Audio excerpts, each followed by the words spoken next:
Something very special arrived today. Been waiting a while for this. Bloody huge box. About as big as my bikes. But what is in the box? Well, let's open it up and have a look.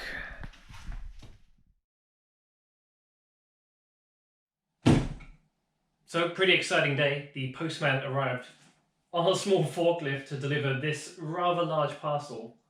I mean, look at the size of the thing. It's about as big as my motorcycle. Been waiting for this for a little while, so pretty excited to open this up. And obviously the big question is what's inside. So let's get a Stanley knife and some pliers and open her up and see what's in there.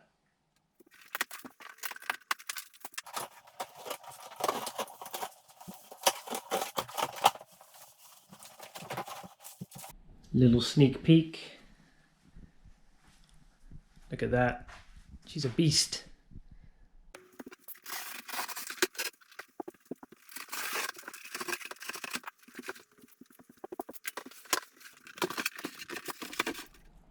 So this is what was in the box. My new bike.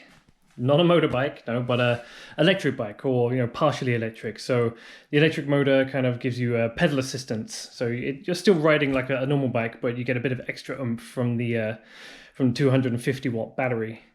So I'm just getting old and lazy. Figured I needed a new bike. Got fed up of pedaling that thing. Figured I'd get a new toy. So just got it out of the box really quickly. It's a fair old weight. I'll have to check what the weight is on that, but it's sturdy. It's really solid. And then, like any good box, there is another box where you've got some other bits and bobs. Got a bell, ding ding ding. Keys, so it feels like a bit like a motorbike. Spanner and some Allen keys or hex keys to add to the collection. Some reflectors, little bits and pieces. Pedals. And then a charger, I assume. Yeah, there we go. One eternity later. Yeah, so I am actually doing this follow-up video some months after getting the bike. As you can probably see, the beard's a bit shorter and the hair's a bit grayer. Just like most people, COVID has just made it really hard to make content, family, work, stuff like that. So it's just been a bit tricky to kind of do this follow-up. But the good news is I have been able to spend some good time with the bike, so I can really give it kind of a much better and more in-depth review. First thing to say is that the bike is just fun. Just to sum everything up, it's just FUN, it's just pure fun. Just zipping around town, going to the shops, going to work. It just makes it really kind of effortless and really kind of easy, and I'm really been enjoying it.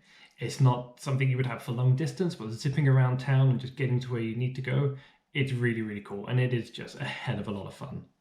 The build quality, it's really good. It feels really well put together, and the material choices, it feels spot on. I don't feel cheated in terms of the price in any way, shape or form. In terms of getting out of the box and getting built, it was really kind of quick. You just put the pedals on and the bars and a few other little bits and pieces. Some basic tools, you don't need a huge amount of experience. It was really straightforward. And then the battery had some initial charge, so I was able to give it an initial ride, but you should really charge the whole thing kind of overnight just to get a solid charge into that battery and really use it till it's depleted. I've been going quite a long time between charges, like at least a week, so it is really quite efficient. So in terms of the specs, this is the Urban Drive Style UDX fat bike, and this is a 250 watt battery. You can get bigger batteries, you can get up to a 500 in Europe, but you have to kind of fill out a waiver to say you're only going to use it on private land. So it's up to your discretion if you choose not to ride it on private land. That's kind of totally up to you, but you have to kind of sign a legal waiver to say you're only going to do that. And then in the US, you can get a 1000 watt. America gets all the fun. But if you're just kind of zipping around town and popping to work, the 250 watt is absolutely fine and a huge amount of fun. So I got the UDX kind of fat boy BMX kind of style bike, but my buddy Sven actually got the bobber version. There's some big similarities, but also some big differences, so we'll probably do a bit of a comparison video on that at some point. Now the entry-level version of the bike comes without any suspension, but I opted for some front suspension, just so it can go a little bit off-road, but not too mad, but you can get full suspension in the rear as well.